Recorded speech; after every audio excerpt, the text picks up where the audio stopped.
Assalamualaikum warahmatullahi wabarakatuh. Selamat jumpa lagi dengan saya di channel Satoto yang membahas dan berbagi informasi-informasi ringan seputar tanaman padi. Jadi hari ini saya akan melanjutkan merespon beberapa pertanyaan yang masih belum terjawab pada tayangan sebelumnya yang dirangkum dari beberapa tayangan sekitar 20 mungkin ya. Mudah-mudahan bisa terselesaikan seperti kemarin 10 ya. Pertanyaan pertama, kalau mau jadi petani penangkar gimana caranya, Pak? Ini dia.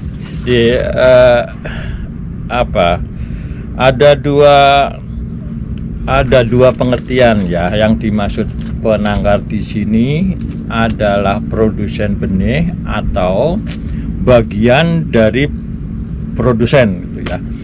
Jadi saya sudah cari-cari syarat untuk atau cara memperoleh rekomendasi sebagai produsen benih tanaman pangan itu sebagai berikut ya.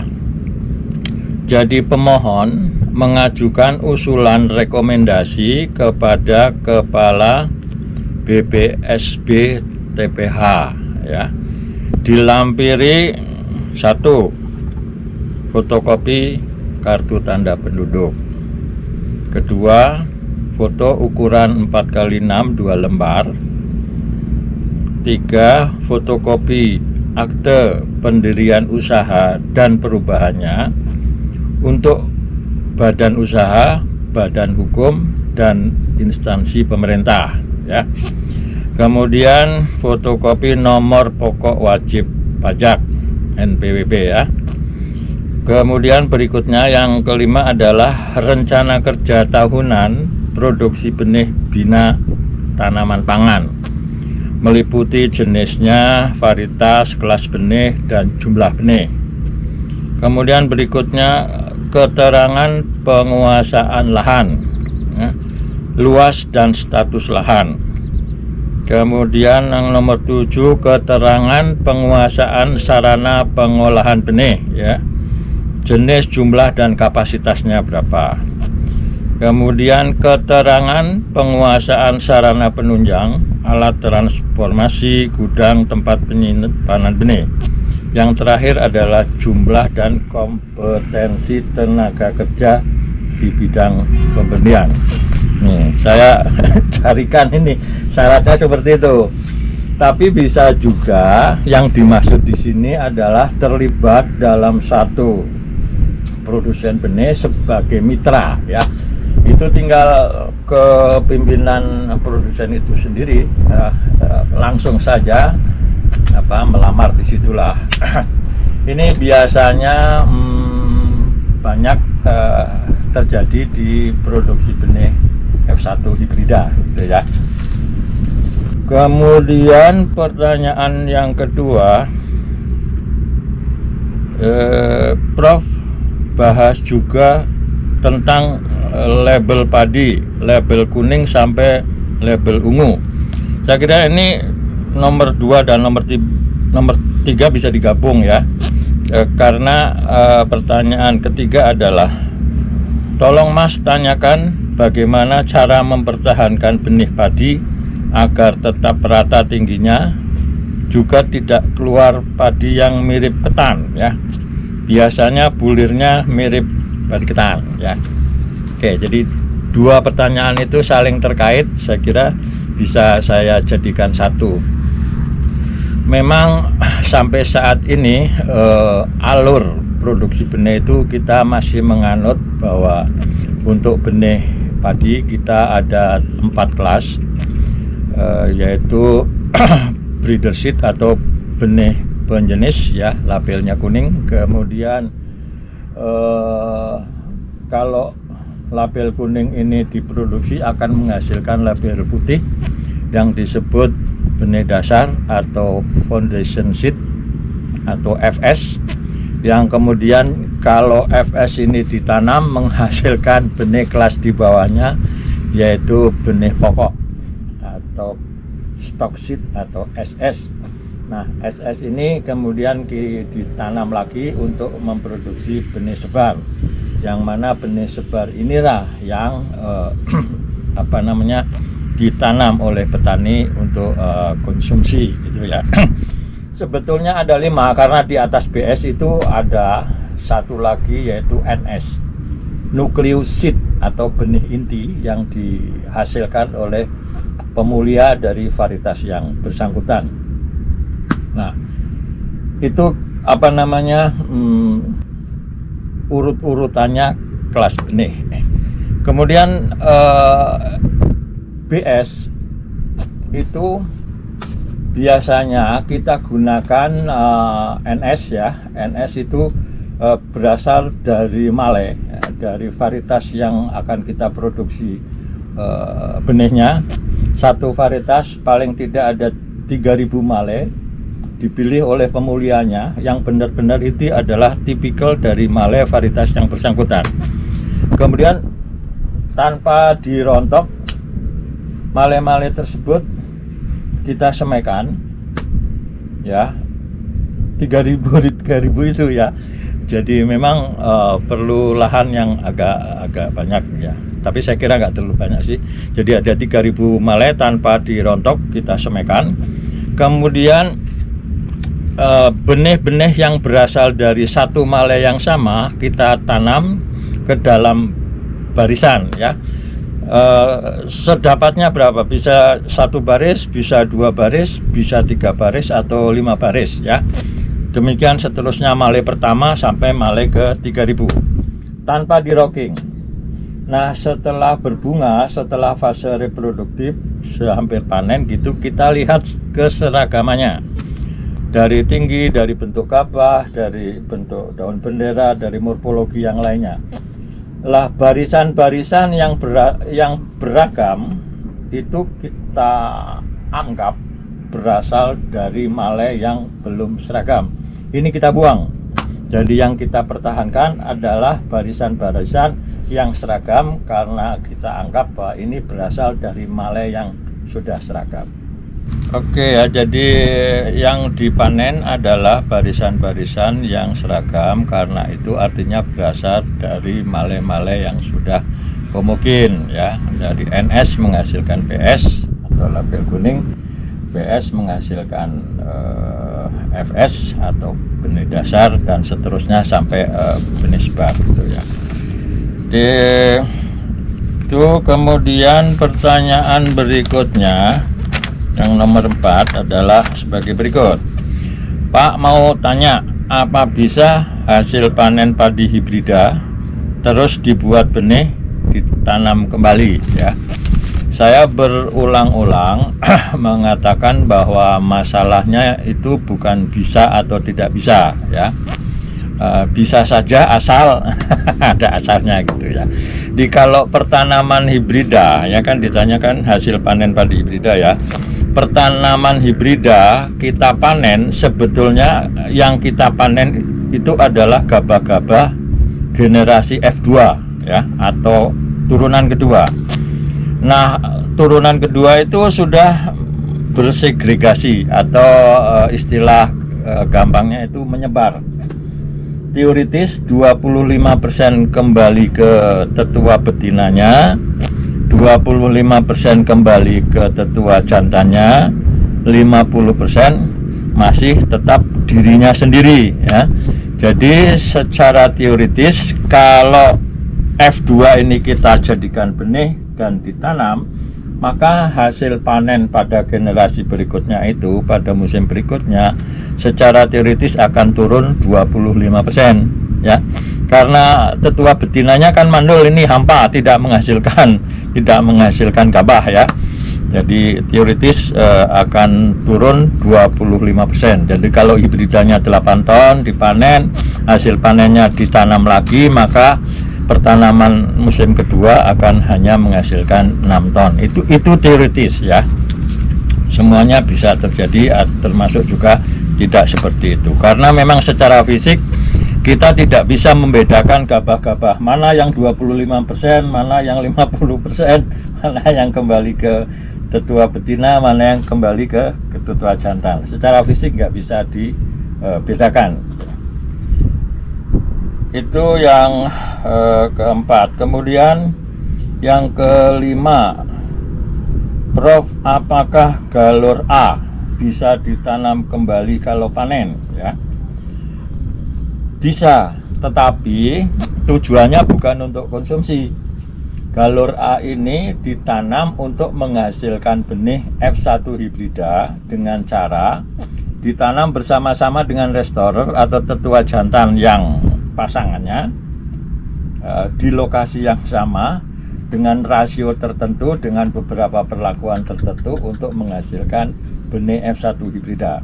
Jadi bisa ditanam, tetapi tujuannya bukan untuk menghasilkan gabah konsumsi, melainkan untuk memproduksi benih F1 hibrida. Berikutnya, apakah benih padi hibrida bisa dikembangkan petani? Bisa, ya. Banyak di Sukamandi, banyak petani terlibat dalam produksi benih F1, salah satu varietas hibrida di Indonesia itu. Jadi kalau yang dimaksud dikembangkan oleh petani itu adalah seperti itu, bisa, ya. Kemudian berikutnya, ini masih diproduksi benih nih ya, hibrida. Serbuk sarinya banyak yang jatuh, Pak. Apakah persentase hasil panennya secara keseluruhannya tidak menurun dari hasil normal? Ya, memang serbuk sari dibuat berhamburan, jadi terkesan itu banyak yang jatuh ke bawah. Ya, tanaman padi atau pada tanaman padi sebetulnya satu untuk terjadinya sebuah polinasi dan fertilisasi, terjadinya sebuah penyerbukan dan pembuahan, itu cukup memerlukan satu serbuk sari saja. Jadi kalau ada satu serbuk sari udah nempel di putik, ya di sel telur, nah kemudian terjadi fertilisasi atau pembuahan, maka terjadilah benih. Jadi satu serbuk sari nempel ke putik akan menghasilkan satu gabah, ya. Jadi secara biologis dibutuhkan satu serbuk sari untuk menghasilkan satu butir benih, ya. Jadi padahal tetua jantan itu menghasilkan beribu-ribu, bahkan mungkin berjuta-juta serbuk sari, ya. Jadi kenapa mesti dihamburkan? Ini tujuannya untuk memperbesar peluang. Karena dia berterbangan, maka peluang untuk nempel kemana-mana itu lebih besar, ya, dibandingkan kalau tidak kita goyang, maka tentu akan jatuh pada lokasi-lokasi yang tidak terlalu jauh. Kalau ini kita goyang, ketiup angin, bisa kemana-mana. Dengan demikian memperbesar peluang untuk terjadinya polinasi, untuk terjadinya penyerbukan. Itu tujuannya. Memang banyak yang jatuh, tapi tidak akan menurunkan hasil dari yang normal, ya. Oke, berikutnya. Nah ini agak gampang-gampang susah nih ya. Varietas yang paling bagus padi apa, Prof? Dan paling tahan penyakit, ya. Ini agak susah mengingat, agak susah menjelaskan hal ini tanpa menyebut teori-teori dasar, ya. Tapi mudah-mudahan tidak terlalu teknis nanti, ya. Kalau yang dimaksud paling bagus itu adalah semua sifat unggul itu terkumpul dalam satu varietas, itu peluangnya sangat kecil sekali. Bukannya tidak bisa, bisa, tetapi kemungkinannya kecil. Karena apa? Karena satu karakter itu dikendalikan namanya gen gitu ya, materi genetik yang mengatur satu karakter. Saya ambil contoh yang jelas di kita lah ya. Lihat wajah kita, sama-sama rambut. Kenapa alis ini tidak bisa panjang terus, sementara rambut di kepala kalau nggak dicukur gondrong gitu ya? Sama-sama rambut, karena gennya pengaturnya beda gitu. Nah, sehingga kalau karakter unggul itu dijadikan satu dalam satu varietas, maka banyak gen yang terlibat di situ.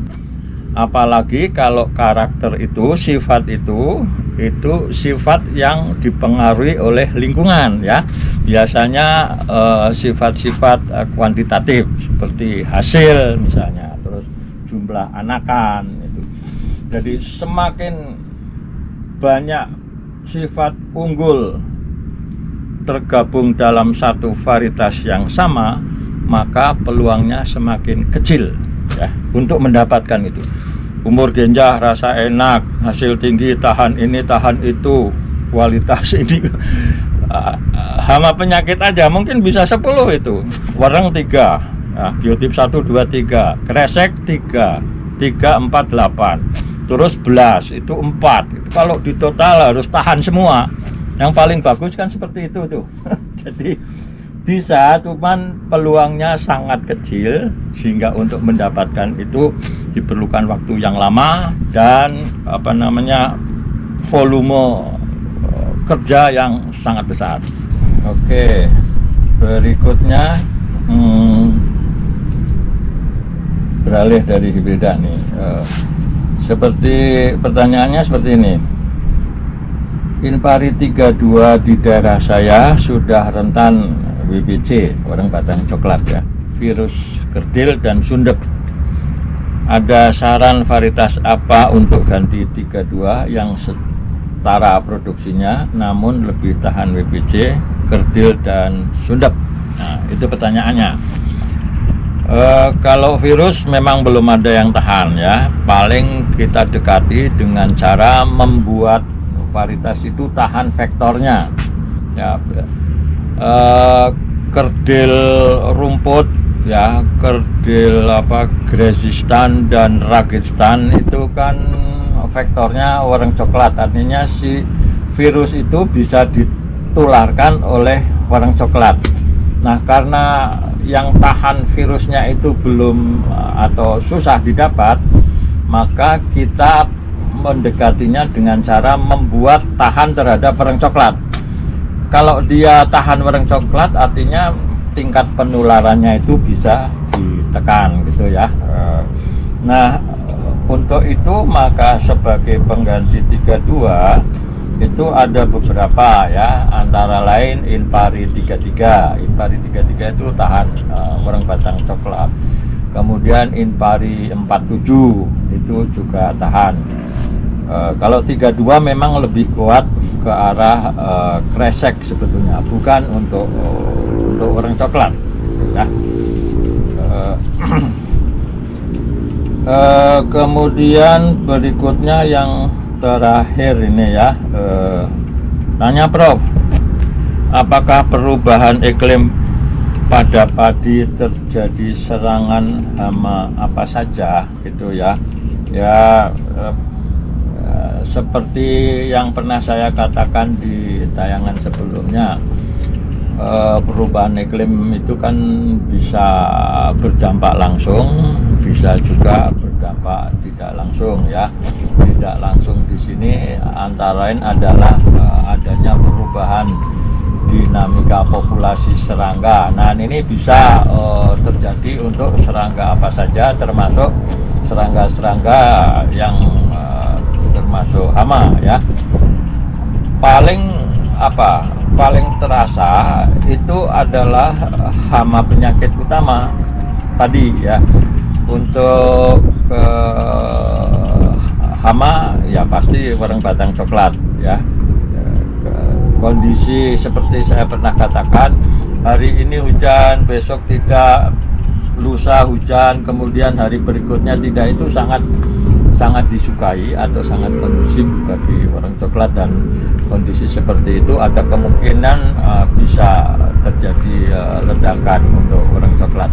Jadi secara umum bisa terjadi untuk hama apa saja, terutama hama dan penyakit utama padi.